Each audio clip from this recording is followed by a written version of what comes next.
Seriousness থেকে আসে হচ্ছে অ্যাটেনশন। সিরিয়াসনেস ক্রিয়েট করার জন্য একটাই জিনিস তোমরা ভাবো সবসময়, যে হচ্ছে যে কি কারণে স্টার্ট করেছিলে প্রিপারেশনটা, কি হতে চাও জীবনে, এটা ভুলে গেলে তো চলবে না। যখনই একটু কঠিন মনে হচ্ছে তখন হয়তো তোমরা ভাবছো যে ঠিক আছে একটু ছেড়ে দিই, সময় তো আছে, সময় তো আছে। কি সময় আছে? সময় নেই, 6 মাস মাত্র। তোমাদের অনেকের আছে অনেক অনেক চ্যাপ্টার এখনো বেসিক জায়গাতেই উইক হয়ে আছে, তাই না? তো সেই জায়গাটা ঠিক করতে হবে, লাস্ট রিভাইজ করতে হবে।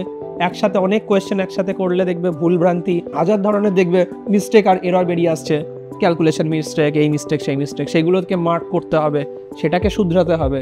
সো ইটস এ কন্টিনিউয়াসলি হচ্ছে finding your error pattern and rectifying your error pattern. তার জন্যই এতগুলো এক্সাম কন্ডাক্ট করা হয়। ওই পরীক্ষাটা যখন দিচ্ছ তখনই হচ্ছে তোমার ভুলগুলো উপরে উঠে আসছে। আর যেটা তোমার জানা সব থেকে আগে দরকার, তোমাকে আগে জানতে হবে যে তোমার ভুল কি হয়।